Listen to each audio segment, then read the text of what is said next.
Audio Jungle.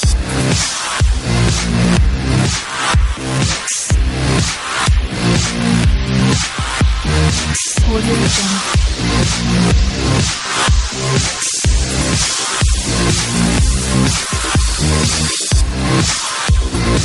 Audio Jungle.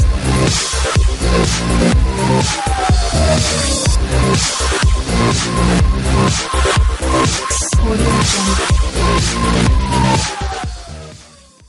asalaamaaleykum suñu mbokku internet yi ñuy seetaan fii ci mbirmi.com. alors tey ñu ngi ñëwoon ci suñu émission bi tudd beauté et bien-être ñu amoon invité madame Sarr ñu ñëwoon seet ci tey madame Sarr pour mu répondre ci suñu ay questions alors madame Sarr. ñu ngi lay nuyu. maa ngi nuyu surtout ak sa sant. di nuyu sa réalisateur bi. di nuyu ñi ñuy déglu. di nuyu ñëpp. bon madame Sarr. yow dañ la xam ci wàllu dermatologie maanaam liy defar deru yaram ci nit. qu'est-ce que l'hygiène de la peau maanaam lan mooy set ci yaram madame Sarr. en fait balaa muy commencer répondre ci question boobu. comme ni nga waxee rek. man je suis dermatologue. je suis docteur Fatou Seck Sarr. je suis dermatologue je travaille à Mbour. dëgg la. mais je loge à Thiès. donc soo ma invité ci thème boo xam ne ça parle de la peau ça parle de l'hygiène de la peau dama ci sawar a tontu. moo tax ma gën a accepter invitation bi. dëgg la parce que dermato ça intéresse tout le monde. dëgg la du bébé au vieillard ñu la soxla. donc kontaan naa ci invitation bi. et puis dinaa jéem a essayer trouver des éléments de solution de réponse incha allah à ces questions. incha allah. léegi ngeen ne lan mooy hygiène de la peau set sa yaram. set ci yaram. dinañ ci jéem a essayer de tontu duñ tontu ci. waaw waaw parce en que gros set en fait dafa xaw a. dafa xaw a complexe. dafa xaw a complexe. parce que set mooy tax ñu ne fu amul tilim mooy fu set. yaram nag doo wàcc ba mu tilim nga ne ko da nga koy setal. non non donc dafa nekk loo xam ne nga ko war a def au fur et à mesure chaque jour. au quotidien. dëgg la. set bi si yaram mën a nekk set sa yaram sa der bi ngay gis nii. ñu naan la peau claire. set si sa bopp. set si sa gémmiñ la ñuy wax ay muqueuses. set tamit si sa kanam. voilà loolu yëpp dafa bokk si set bi. d'accord donc nit ki si ngi wax si deram loolu yëpp dafa war a bokk si loo xam ne nii dafa war a set même wey yi dafa war a set. set bi nag dafa am plusieurs manières nga war a setalee. dëgg sa la yaram. donc mën nañu wax set bi mooy éliminer lépp lu am saleté. donc je ne sais pas est-ce que je suis en train de bien répondre à la question. si madame Sarr. Mais- si noonu laa ko mën a définir. Si, set si, bi daal mooy on vous comprend, waaw on vous ñu jéem a comprend. def tout ba tilim bu mu si am. Dëgg wala la. si tilim bi amee tamit ñu mun ko minimiser. d'accord wala ñu éviter tamit que tilim bi di indi yenn complications yi. dëgg en la fait. incha allah. mais ça peut intéresser la peau les cheveux les ongles. les d'accord muqueuses. parce que tilim sax du ñàkk ci yaram. Mënta ñàkk. mais à chaque fois ñuy def loo xamante ni tilim bi dina wàññeeku. très bien.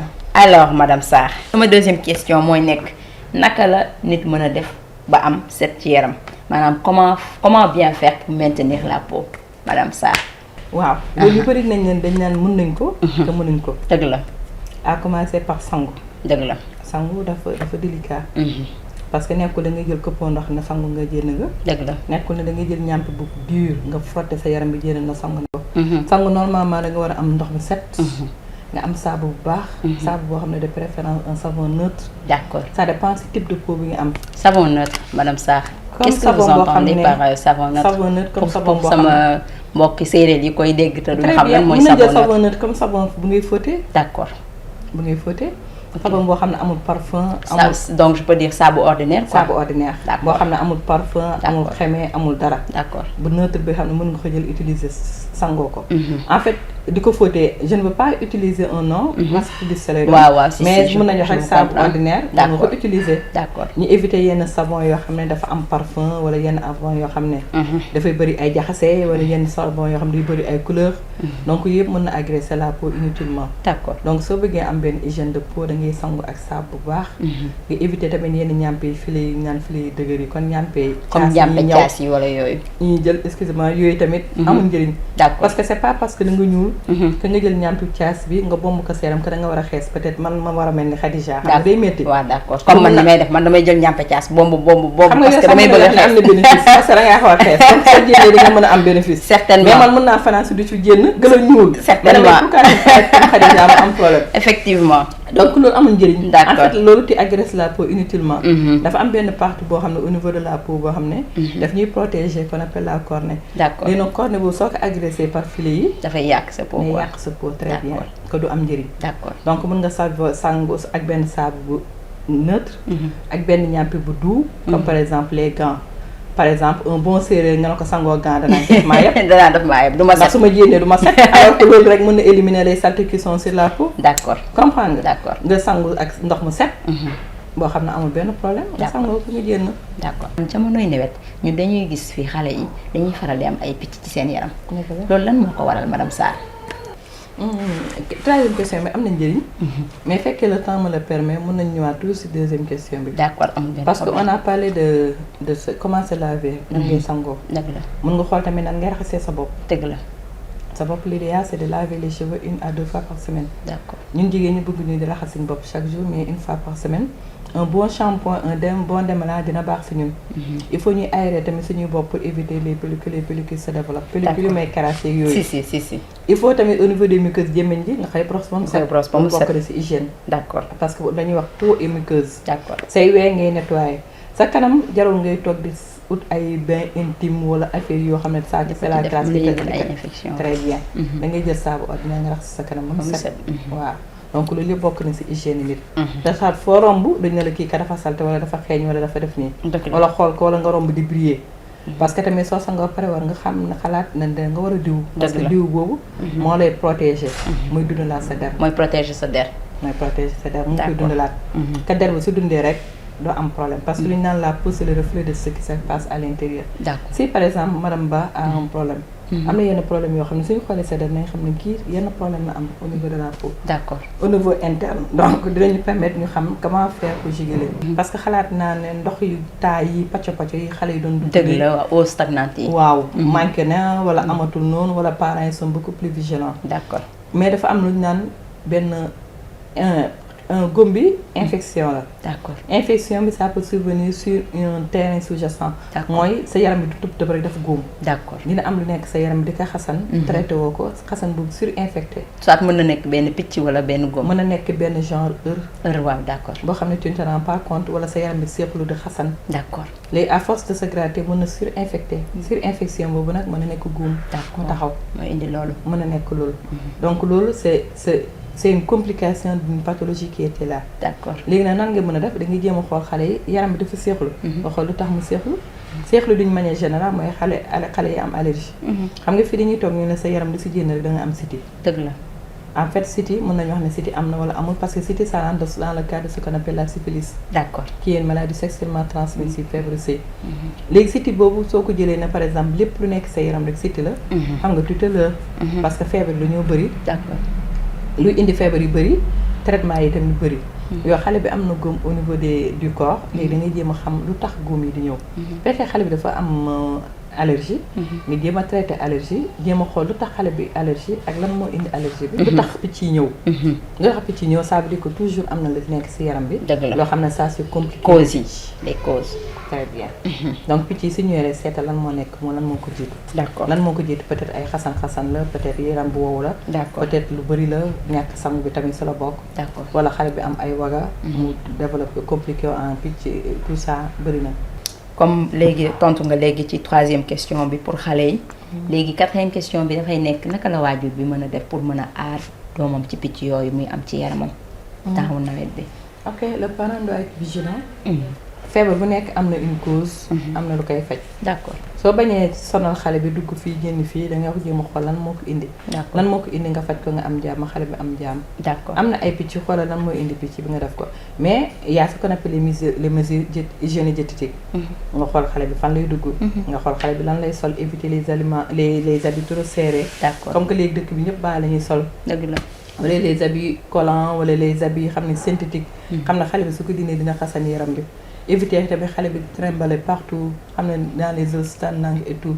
Ça peut créer ces genres de problèmes. D'accord. donc loolu yëpp soo ko éviter. ak lu feeñ si yaram mi nga faj ko je crois que di nga am. dinañ am protection bu baax. jàmm. ñoo doxantu woon ci mbedd mi. am ay quelques nit yoo xamante ni. pour waxtaan ak ñoom dégg kenn ku nekk sa xalaat léegi nag question boobu bala nga koy répondre maanaam nan la nit ñaata yoon la nit war a mën a sangu par jour. mais xam naa ni bala nga koy tontu dama lay bàyyi ñu dem régie ñu xool suñu élément après ñu dikkaat fii si suñu plateau.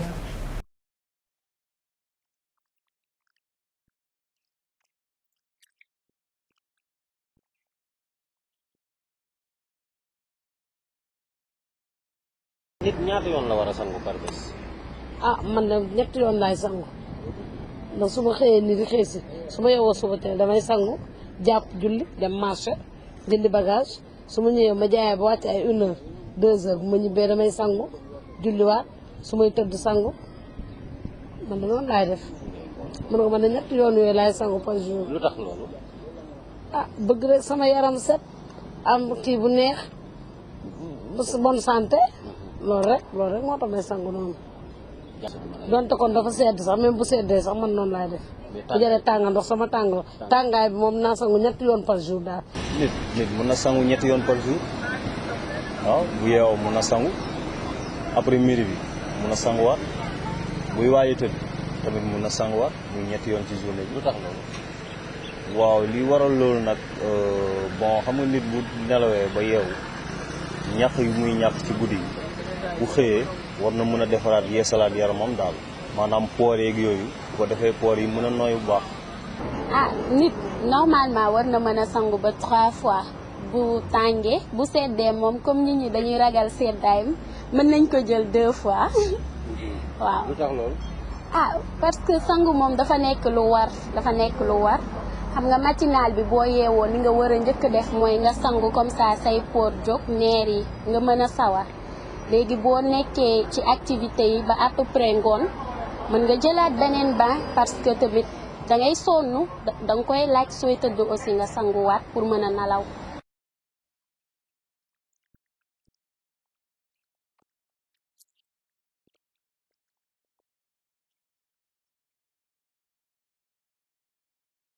alors madame nit ñaata yoon la war a mën a sangu par jour maanaam nit dina ñaata yoon la nit war a sangu. yow madame Ba ñaata pour yoon vous ngay sangu par jour? pour vous en tant que dermatologue. madame Ba ñaata yoon ngay sangu par jour? non naturellement man moom je me lave 3 fois par jour. mais sangu ak sangu dafa am sangu ak këppoo ndox ak raggu xaw ma nu ñu koy waxee. ak bomb sa yaram ba mu set sa yaram ba mu set. non man xam naa damay bomb sama yaram. matin midi soir. waaw matin midi soir. d'accord.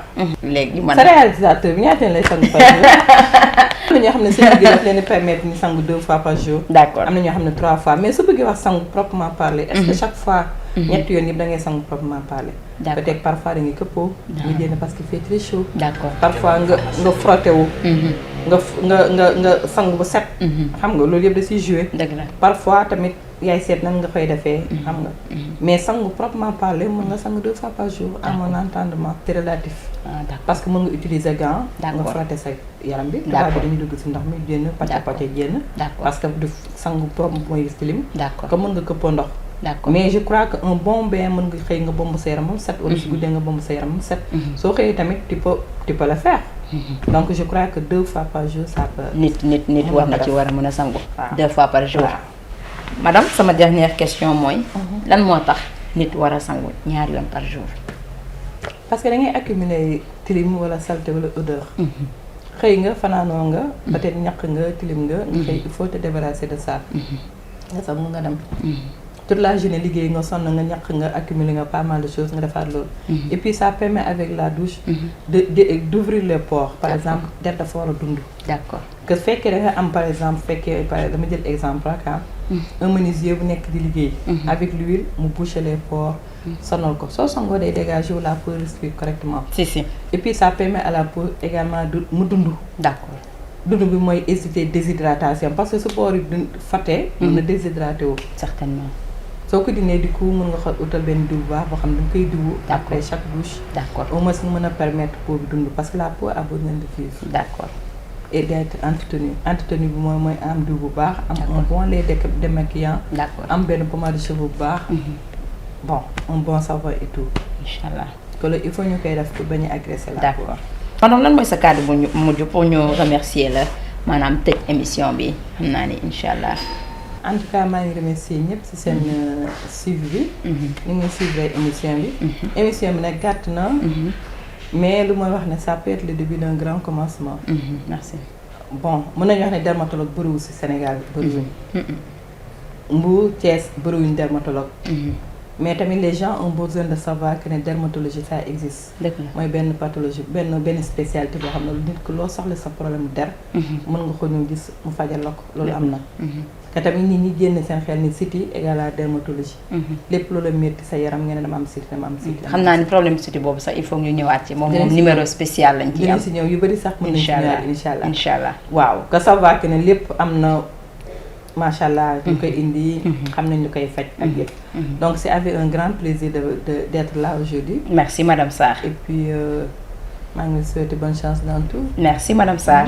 suñu mbokku internet yi ñu doon seetaan fii ci limametti.com ñu ngi leen di remercier ci bàyyi xel bi ngeen ñu doon bàyyi xel xam naa ni incha allah dinañ ñëw ak yéen ci yeneen émission pour gën a yaatal lan mooy beauté et bien-être. alors nous vous remercions madame Sarr d'avoir répondu à notre invitation. maa ngi remercier aussi sama équipe technique bàcc moo nekkoon ci caméra bi maa ngi koy remercier ñu ngi leen di jox dig daje ba beneen incha allah.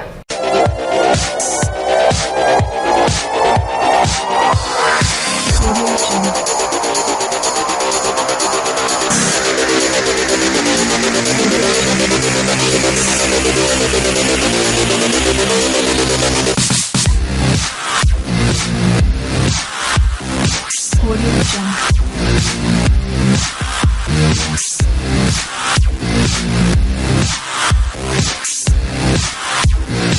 Audio Jungle.